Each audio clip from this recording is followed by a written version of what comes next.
Bonjour Roger Martelly. Bonjour. Vous êtes historien et vous co-dirigez la revue Regard aux côtés de Clémentine Autain. Depuis hier soir, nous sommes sur le point d'ouvrir une nouvelle page de l'histoire de France. La gauche vient à nouveau d'être disqualifiée d'un second tour d'élection présidentielle. L'extrême droite, quant à elle, se qualifie pour la deuxième fois. Dans ce contexte un peu troublé, quel autre regard est-ce que vous proposez aujourd'hui, Roger Martelly? Le regard d'une gauche qui a retrouvé ses couleurs. Depuis bien longtemps, nous ne trouvons plus dans cette situation. C'est aujourd'hui une gauche qui est une gauche plutôt attirée par la rupture, par le désir d'égalité qui peut donner le ton dans la gauche, et plus une gauche d'accommodement, une gauche d'adaptation au système dominant. Pour moi, c'est une grande nouvelle. Alors qu'est-ce que vous retenez justement des résultats définitifs de ce premier tour? Est-ce que c'est le score historique de Jean-Luc Mélenchon, la disqualification des deux partis traditionnels, le PS et les Républicains, la qualification du FN ou même peut-être l'échec des primaires finalement? Pas tout ça, bien entendu. Pour moi, la donnée de départ, c'est la crise politique, qui se traduit par le fait que nous avons affaire à un paysage politique éparpillé. Aucun candidat n'arrive à la barre des 25%. Nous sommes donc dans une situation de crise qui affecte à la fois la gauche et la droite. Dans ce cadre-là, ce qui apparaît effectivement, c'est le discrédit des grands partis qui ont structuré la vie politique depuis quelques décennies dans le cadre des institutions de la Ve République et de son système bipolaire. La droite classique subit un camouflet en la personne de François Fillon, et le Parti socialiste de François Mitterrand, le Parti socialiste d'Épinay, est entré dans une crise qui est vraisemblablement une crise finale. Mais est-ce qu'on peut dire aujourd'hui que l'électorat est réparti entre quatre grandes familles politiques ou... Pour l'instant, c'est ce qui apparaît, avec évidemment l'incertitude des positionnements, et en particulier l'incertitude du positionnement qui est celui de Macron. Mais en gros, c'est cet éparpillement et cette crise politique qui marque, à mon avis, l'idée que le système politique lui-même, le système des institutions de la Ve République est aujourd'hui en panne. Et donc, à mon avis, ça renforce l'idée que, d'une manière ou d'une autre, il faudra bien s'engager dans un dépassement de ce système. Alors, dans votre billet pour la revue Regard, dans votre analyse, vous dites qu'il n'y a plus d'électorat, mais qu'il y a des électeurs, justement. Comment aujourd'hui la dispersion des voix, cet éclatement aujourd'hui de l'espace politique, profite justement à cette espèce de centre que représente Emmanuel Macron? Profite très conjoncturellement. Je crois que ce que traduit la crise politique, je le disais, c'est le fait que la droite et la gauche se trouvent aujourd'hui dans une situation de grande difficulté devant l'urgence d'une redéfinition. Il se trouve qu'à droite, il y a un pôle qui donne le ton, qui est malgré tout l'extrême droite. Marine Le Pen fait un score qui est un score que l'on peut apprécier d'une double manière. À certains égards, on peut se dire ça n'est pas ce qu'on attendait, ce qu'elle attendait au début de la séquence électorale, ce que lui donnaient les premiers sondages, qui la situaient autour de 27%. Le score qu'elle obtient est loin du score qu'avait obtenu le Front National dans les consultations territoriales précédentes, les départementales et les régionales. Il n'en reste pas moins que le score de Marine Le Pen est le score le plus élevé que le Front National ait obtenu dans une séquence présidentielle. Ajoutons le fait que si ce résultat est en partie décevant pour elle, elle est malgré tout en tête dans 7 régions et dans 47 départements, et d'une certaine manière, la présidentielle continue l'installation dans le paysage politique national, la nationalisation de l'influence frontiste. Alors, on va revenir dans un instant sur la question du Front National, mais quand même un commentaire sur le Parti Socialiste qui a fait un score quand même très faible, il est tout juste 6%, alors que le candidat était soutenu par le Parti Socialiste, Europe Écologie Les Verts, le Parti Radical de Gauche, le MRC, l'UDE, de nombreux partis traditionnels de gauche. 6% quand même, ça signifie quoi? Le PS est aujourd'hui mort? Ça signifie d'une part que ces partis traditionnels ont perdu leur capacité d'influencer de manière structurelle l'opinion publique française, ça c'est une première donnée. La deuxième, le score de Benoît Hamon est tout simplement le score qui lui était annoncé avant la primaire. On savait avant la primaire que le Parti Socialiste, le candidat du Parti Socialiste serait écartelé entre une gauche d'adaptation assumée Macron et une gauche de rupture incarnée par Mélenchon. Bien, finalement, malgré son courage, sa détermination, Benoît Hamon n'a pas réussi, bien entendu, à sortir le Parti socialiste de cette tenaille. Mais est-ce que vous pensez que Jean-Christophe Cambadélis sera le dernier premier secrétaire national du Parti socialiste? C'est pas impossible. En tout état de cause, le Parti socialiste se trouve exactement dans la situation qui était la situation de la SFIO en 1969. Le candidat communiste qui à l'époque était représenté, j'allais dire, le vote utile à gauche en l'absence de François Mitterrand avait réalisé 21%, Gaston Defferre avec l'appui de Mendes France faisait 5%. La suite, ça a été la refondation de la SFIO, la naissance du Parti socialiste épinay. Cambadélis devra bien à un moment donné prononcer la mort clinique du Parti socialiste. Ce qu'il se passera par la suite, nous verrons.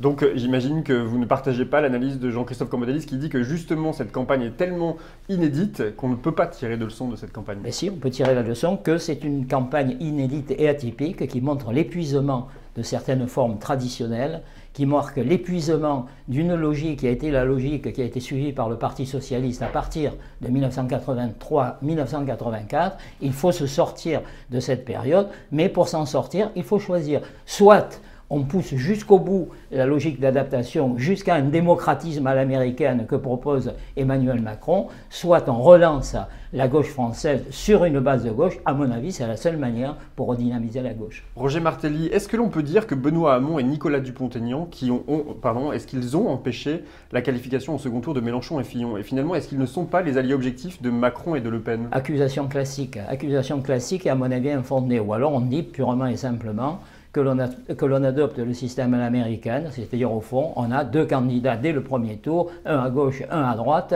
et on s'arrête là. Or, cette méthode, on le sait, est une méthode, on le voit aux États-Unis, qui ne crée pas de la dynamique politique. Je pense que le pluralisme de l'expression à gauche et à droite est une condition de la dynamique à la fois à droite et à gauche. C'est bon pour la démocratie. Tout ce qui remet en cause ce pluralisme, à mon avis, étouffe la démocratie. Mais quand même, les 2 points, peut-être les 3 points qu'il manquait aujourd'hui à Jean-Luc Mélenchon pour passer le premier tour, il va bien y avoir demain des accusations faciles faites justement aux candidats de... Certainement, mais je crois qu'il ne faut surtout pas, de ce point de vue, se laisser aller au ressentiment. Le résultat de Jean-Luc Mélenchon est un résultat exceptionnel. C'est le plus haut résultat qu'ait enregistré une gauche de gauche en France depuis 1969 et a fortiori depuis 1981.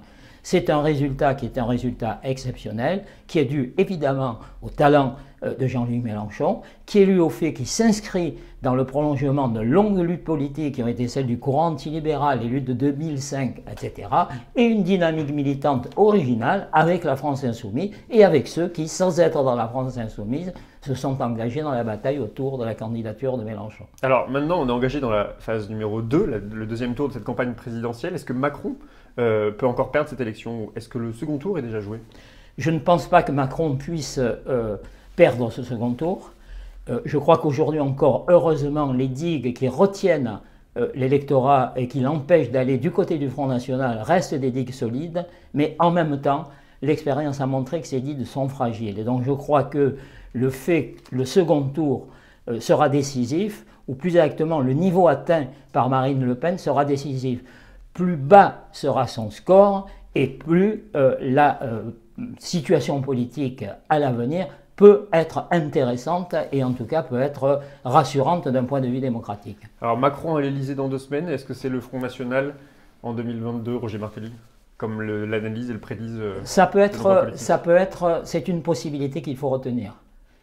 En règle générale, toute orientation politique qui ne s'attaque pas sur le fond aux problèmes rencontrés à un moment donné par les catégories populaires et par le pays expose à voir se développer non pas de la colère, mais du ressentiment. Et le ressentiment nourrit le Front National, nourrit le fascisme. Et de ce point de vue, ce qui sera évidemment décisif, c'est dans cette période-là, y aura-t-il des forces sur le terrain social et surtout sur le terrain politique qui affirmeront la possibilité d'une autre orientation que celle de la soumission aux présumées contraintes de la mondialisation financière. C'est ça qui sera décisif. Alors maintenant, il y a aussi l'étape des législatives qu'il va falloir aborder. Qu'est-ce qui peut se passer? Qu'est-ce qu'on peut attendre de ces législatives? On a vu sur Twitter hier notamment des appels à l'union de Mélenchon, à Laurent, en passant par Hamon et Jadot. Est-ce que c'est possible? Est-ce qu'une majorité de gauche est encore possible à l'Assemblée nationale? C'est souhaitable. En tout état de cause, c'est souhaitable. Dans cette situation qui sera une situation difficile, dans laquelle la crise politique risque malheureusement non pas de reculer mais de s'approfondir, ce que sera l'état de la représentation nationale est décisif. On aura besoin dans cette période-là d'une gauche bien à gauche. Il faut qu'elle puisse s'affirmer. Pour cela, il faut créer une dynamique, qui est une dynamique dans la continuité de la campagne qui a été la campagne de Jean-Luc Mélenchon. C'est ça qui sera décisif. Il faut traduire en termes législatifs l'avancée extraordinaire qui a été enregistrée à la présidentielle. Alors vendredi, je recevais Alexis Corbière, le porte-parole de Jean-Luc Mélenchon. Il vous a posé une question. Face à ce qu'il a qualifié de formidable campagne de la France Insoumise, qu'est-ce que l'historien que vous êtes avait à dire de cette campagne de premier tour? J'ai trouvé que Jean-Luc Mélenchon se trouvait dans une situation étonnante. Il dit souvent que son objectif n'est pas de rassembler le peuple, mais de rassembler la gauche. Et il a mené une campagne qui est une campagne magnifique sur le terrain de la gauche, de son vocabulaire, de ses symboles, de ses références, de son florilège, de son panthéon.